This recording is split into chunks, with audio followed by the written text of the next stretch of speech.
and you said that you think that free speech is essential. Is that right? That is correct. And freedom of thought is essential, you also said. Is that correct? Yes, sir.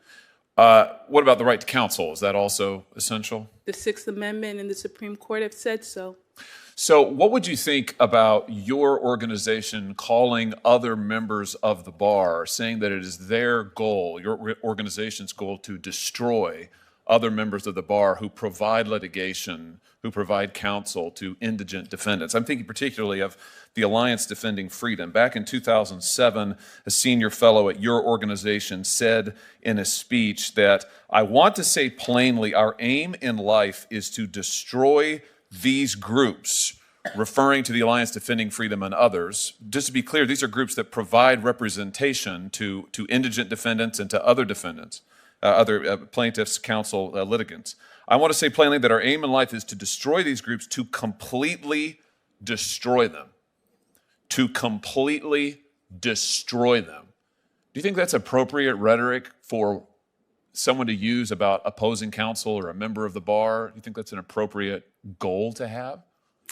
Senator, I would first say that I'm not familiar even with the language that you just cited, but I will say that my work, again, and I stand on my record, is to ensure that all people have access to counsel to vindicate their rights. Do you think that this is appropriate rhetoric from a senior fellow at your organization? Senator, again, not having that language in front of me, not understanding the context, I can't even respond to that. Oh, you can't say it's inappropriate? Without more information, without Really? context, and without seeing it. That's interesting. Now, you said to this committee repeatedly that all you do at the Southern Poverty Law Center is voting rights. That's not what you said in your questionnaire to the committee, though. You said that you oversee litigation related to hate groups. So let's talk a little bit more about hate groups, which apparently you oversee the litigation for. Is it your position that organizations like the Alliance Defending Freedom are a hate group? Senator, I would want to review that language because in Which terms which language?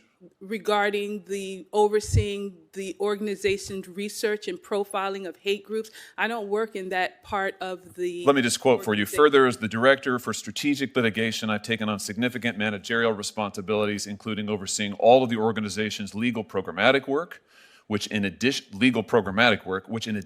to voting rights includes immigrants' rights, criminal justice reform, children's rights, LGBTQ rights, and litigation related to hate groups."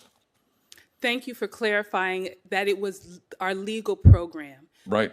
And in terms of the cases that the organization has brought, it does include representing individuals who have been targeted on the internet, who have been harassed, whose family has been stalked in terms of, or because of their identity. In the one particular case, because of our client's identity as a member of the Jewish community. And we represented that woman successfully. Yeah, but you say you oversee litigation related to hate groups. Your organization is infamous for designating anyone who disagrees with it as a hate group, trying to drive them from public life, and in the words of your own employees, trying to completely destroy them.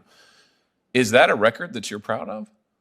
I am proud of our representation of that woman in that case who simply because of her Jewish heritage was targeted and stalked. That's not what we're talking about. Let me ask you about the Southern Poverty Law Center more generally. What year did you join SPLC? February 2021. I'm sorry, 2019. 2019. 2019 was the year that the SPLC paid $3.4 million in response to defamation lawsuits. 2019 was the year that Charity Watch gave your organization an F rating. The SPLC has been labeled by the left-wing policy journal Current Affairs as an outright fraud that uses willful deception designed to scare liberals into writing checks. The progressive journalist Alexander Cockburn said this about SPLC: "I regard it, the Southern Poverty Law Center, collectively as one of the greatest frauds in American life." Liberal death penalty abolitionist Stephen Bright refused to accept an award named after the founder of the SPLC, saying in his words, "The SPLC has long been run by a con man and a fraud." That's from a Harper's Magazine article. Also in 2019, SPLC employees told the press, "We were part of a con and we knew it." That's in a New Yorker article, not exactly a right-wing journal. Are you concerned by any of this record of the organization that you work for? Senator, what I'm glad that I didn't hear in that litany is a complaint about the voting rights work that we've done, about the clients in the community. Are you concerned that Charity Watch gave you an F, that you had to pay $3.4 million in response to defamation lawsuits, that you've been criticized, your organization's been criticized as a fraud and a con job, and that you work for an organization who says it's their goal in life to completely destroy their opponents? None of that gives you any pause. Senator, again, my work with the Southern Poverty Law Center has been to uphold the constitutional rights of individuals who, without pro bono counsel, would not be even able to have access to justice. I have to tell you, I find your answers absolutely extraordinary. Absolutely extraordinary. I can't believe you've been nominated for this position. I can't believe that the President of the United States would nominate someone from this organization with this record. And I can't believe that you would sit here today and refuse to condemn this hateful, frankly, violent rhetoric from this organization with this record. It's astounding to me.